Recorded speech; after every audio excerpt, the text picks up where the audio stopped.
إن الحمد لله نحمده ونستعينه ونستغفره ونؤمن به ونتوكل عليه ونعوذ بالله من شرور أنفسنا ومن سيئات أعمالنا. من يهده الله فلا مضل له ومن يضلل فلا هادي له، وأشهد أن لا إله إلا الله وحده لا شريك له الذي خلق الموت والحياة ليبلوكم أيكم أحسن عملا. وأشهد أن سيدنا ونبينا محمدا عبده ورسوله قد بلغ الرسالة وأدى الأمانة ونصح الأمة وجاهد في الله حق جهاده.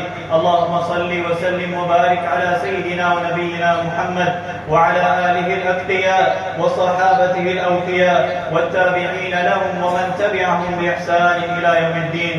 أما بعد، اتقوا الله عباد الله، اتقوا الله عباد الله، ولا تموتن إلا وأنتم مسلمون. يا أيها الذين آمنوا اتقوا الله ولتنظر نفس ما قدمت لغد واتقوا الله إن الله خبير بما تعملون. عباد الله، إن أعظم نعم الله سبحانه وتعالى علينا أن جعلنا مسلمين ومن أمة سيد المرسلين، خير أمة أخرجت للناس، يأمرون بالمعروف وينهون عن المنكر. إخوة الإسلام، إخوة الإيمان، حديثنا اليوم عن خلق ذميم ووصف قبيح وذنب كبير يدل على ضعف الإيمان وقسوة القلب وقلة الأدب وانحرام المروء وانعدام الخوف والحياء من الله.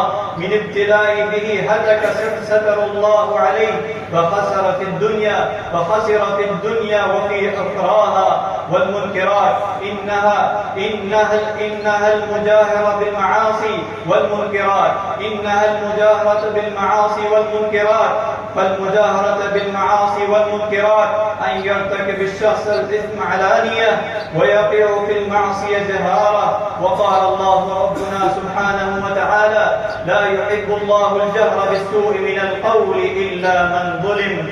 وقال الله تبارك وتعالى: لا يحب الله الجهر بالسوء من القول إلا من ظلم. وقد ورد في الحديث عن أبي هريرة رضي الله عنه قال: سمعت رسول الله صلى الله عليه وسلم يقول: كل أمتي معافى إلا المجاهرين، وإن من المجاهرة أن يعمل الرجل بالليل عملا ثم يصبح وقد ستره الله عليه فيقول: يا فلان، عملت البارح كذا وكذا، وقد بات يستره ربه، ويصبح يكشف ستره الله عنه، أو كما قال عليه الصلاة والسلام. وعقوبة المجاهرة بالمنكرات: أولا عذابا في الدنيا والآخرة. إن الذين يحبون أن تشيع الفاحشة في الذين آمنوا لهم عذاب أليم في الدنيا والآخرة، والله يعلم وأنتم لا تعلمون. عباد الله، ومن سبب الفلاح قال الله تبارك وتعالى: ولتكن منكم أمة يدعون إلى الخير ويأمرون بالمعروف وينهون عن المنكر وأولئك هم المفلحون.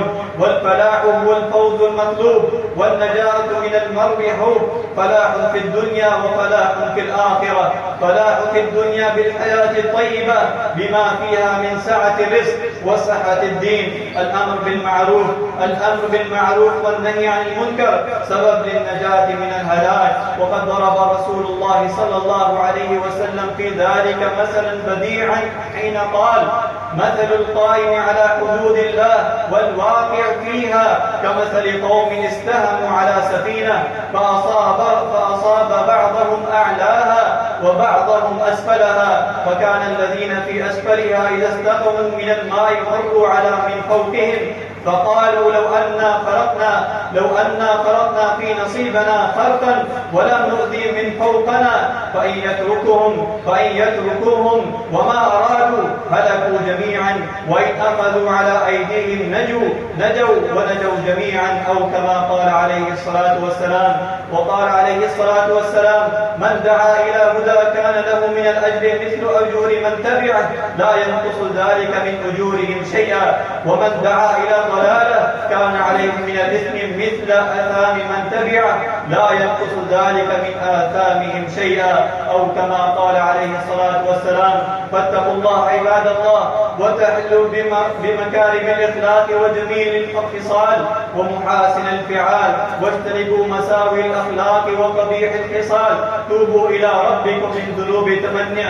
اللهم حبب إلينا الإيمان وزينه في قلوبنا، وكره إلينا الكفر والفسوق والعصيان، واجعلنا من عبادك الراشدين. بارك الله لنا ولكم في القرآن والسنة، ونفعنا وإياكم بما فيهما من الآيات والحكمة. أقول قولي هذا وأستغفر الله لي منكم ولسائر المسلمين من كل ذنب وخطيئة، فاستغفروه إنه هو الغفور الرحيم.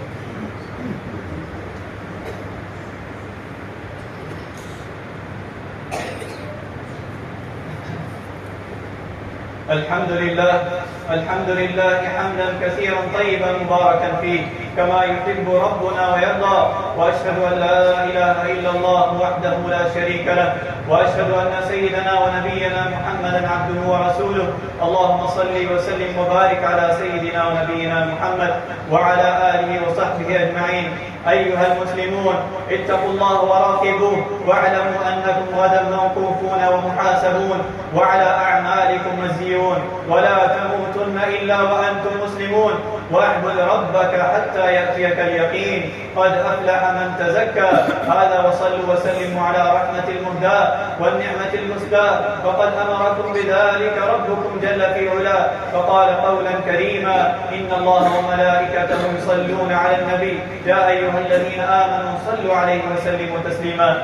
اللهم صل وسلم على عبدك ورسولك، ورضى الله عن خلفاء الراشدين أبي بكر وعمر وعثمان وعلي رضي الله عنهم أجمعين، وعن سائر أصحاب نبيك والتابعين ومن تبعهم بإحسان إلى يوم الدين. اللهم أعز الإسلام والمسلمين، وأذل الشرك والمشركين، ودمر أعداءك أعداء الدين. اللهم اجعل هذا البلد وبلد الحرمين آمنا مطمئنا وسائر بلاد المسلمين.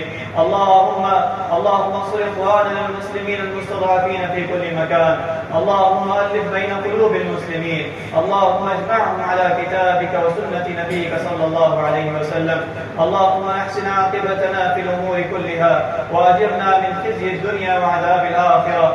اللهم إنا نسألك حبك وحب من يحبك وحب عمل الذي يقربنا إليك. اللهم يا شافي الأمراض واشف مرضانا ومرضى المسلمين. اللهم اغفر للمسلمين والمسلمات والمؤمنين والمؤمنات الأحياء منهم والأموات، إنك سميع قريب مجيب الدعاء. ربنا آتنا في الدنيا حسنة وفي الآخرة حسنة وقنا عذاب النار. عباد الله، إن الله يأمر بالعدل والإحسان وإيتاء ذي القربى وينهى عن الفحشاء والمنكر والبغي، يعظكم لعلكم تذكرون. فاذكروا الله العلي العظيم يذكركم، واشكروه على نعمه يزدكم، ولذكر الله أكبر، والله يعلم ما تصنعون.